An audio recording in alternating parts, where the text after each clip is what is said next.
ચૂંટણી થઈ હોય, સભાની ચૂંટણી આવી હોય ત્યારે તેમને અચૂક મતદાન કર્યું છે. અને આજે જ્યારે લોકસભાની સામાન્ય ચૂંટણીઓ વર્ષ 2024નું ત્રીજા તબક્કાનું મતદાન ગુજરાતમાં. તો પ્રધાનમંત્રી નરેન્દ્ર મોદી નિશાન સ્કૂલ ખાતે પહોંચી ચૂક્યા છે, જ્યાં પોતાના મતાધિકારનો તે ઉપયોગ કરવાના છે. પોતાનો કિંમતી મત, દરેક દેશવાસી પોતાના કિંમતી મતનો ઉપયોગ કરીને લોકશાહીના ઉત્સવમાં સહભાગી થાય તેઓ એક અપીલ અને એક આશા પહેલેથી તેઓ સેવી રહ્યા હતા, અને પોતે પણ કેવી રીતે એક દેશના નાગરિક તરીકે પોતાના મતાધિકારનો ઉપયોગ કરવા માટે પહોંચ્યા છે. આ દ્રશ્યોમાં આપ જોઈ શકો છો. ત્યાં ઉપસ્થિત સૌ કોઈ સાથે વાતચીત કરતા પ્રધાનમંત્રી નરેન્દ્ર મોદી, આપને જણાવી દઈએ, રાણીપ વિસ્તાર જે ગાંધીનગર લોકસભા બેઠક અંતર્ગત આવે છે, અને અહીંથી ભાજપના અમિત શાહ જેઓ કેન્દ્રીય ગૃહમંત્રી છે તેઓ ઉમેદવાર છે, અને પ્રધાનમંત્રી નરેન્દ્ર મોદી આજે તેમના માટે જ મત નાખી પોતાના મતાધિકારનો ઉપયોગ કરશે.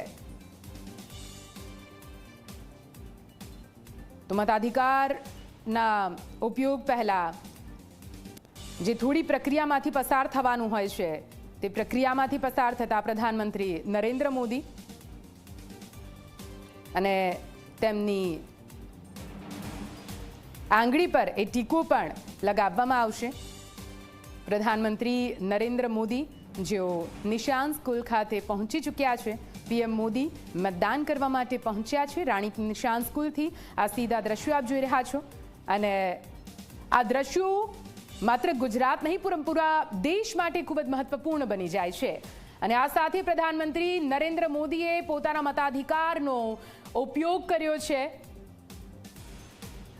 આમ તો કહેવાતું હોય છે કે લોકશાહીને મજબૂત બનાવવા માટે દરેક મત ખૂબ જ મહત્વપૂર્ણ છે, અને એટલા માટે જ દેશના તમામ નાગરિકોએ આ પ્રક્રિયામાં સહભાગી થવું ખૂબ જ જરૂરી બની જાય છે. કેમ કે વોટ આપણી ફરજ છે, વોટ આપણો અધિકાર છે, પણ મજબૂત લોકશાહીનો ભાગીદાર પણ છે.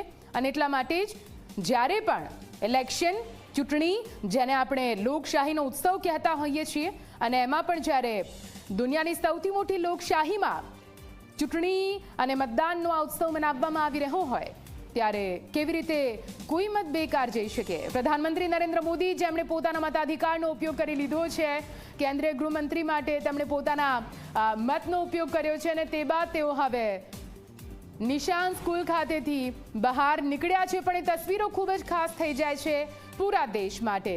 પ્રધાનમંત્રી નરેન્દ્ર મોદી જેઓ 2024ના લોકસભા ઇલેક્શન માટે પોતાના મતાધિકારનો ઉપયોગ કરી ચૂક્યા છે, અને થોડી જ વારમાં તેઓ બહાર નીકળીને દર વખતની જેમ આ વખતે પણ પોતાના મતાધિકારના ઉપયોગ કર્યા બાદ જે એક તિલક લગાવવામાં આવતું હોય છે શાહીનું, એ તિલક પણ બતાવશે, અને સાથે સાથે અપીલ પણ કરશે એ તમામ મતદારોને કે પોતાના મતાધિકારનો ઉપયોગ કરવો, કેમ કે એક વોટ ખૂબ જ કિંમતી બની જતો હોય છે.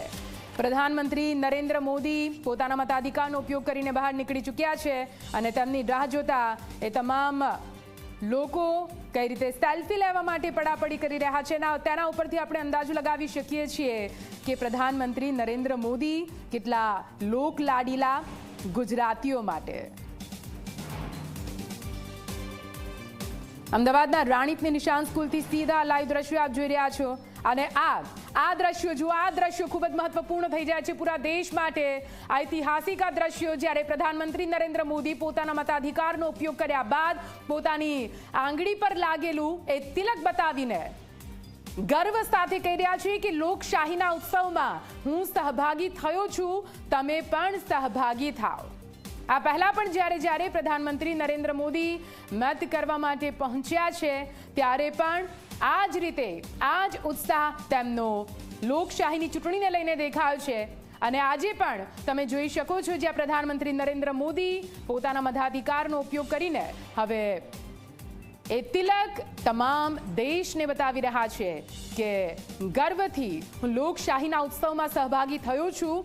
મજબૂત લોકશાહી માટે મેં મારા કિંમતી મતદાનનો ઉપયોગ કર્યો છે, પોતાના મતનો ઉપયોગ કર્યો છે, અને હું પણ તમામ લોકોને અપીલ કરું છું કે તમે પણ લોકશાહીના આ પર્વમાં સહભાગી થાઓ અને મજબૂત લોકશાહી બનાવવા માટે ભાગીદાર બનો, સહભાગી બનો।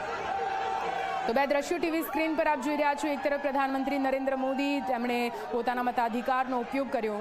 મતદાન આમ તો આપણે ગુપ્તદાન કહેતા હોઈએ છીએ, પણ પ્રધાનમંત્રી નરેન્દ્ર મોદી સ્વાભાવિક રીતે ભારતીય જનતા પાર્ટીને તેમનો મત ગયો હોય અને હવે તમે પ્રધાનમંત્રી નરેન્દ્ર મોદીને જોઈ રહ્યા છો, જેઓ પોતાના મતાધિકારનો ઉપયોગ કર્યા બાદ હવે પોતાની ગાડી તરફ, પોતાના ગાડીના કાફલા તરફ જઈ રહ્યા છે, પરંતુ સાથે સાથે તેઓ પોતાની આંગળી પર લગાવેલું એ તિલક બતાવવાનું ચૂકતા નથી। તેઓ બતાવી રહ્યા છે કે જુઓ, મેં તો મારા મતાધિકારનો ઉપયોગ કરી લીધો છે, તમે પણ જલ્દીથી પોતાના મતાધિકારનો ઉપયોગ કરો।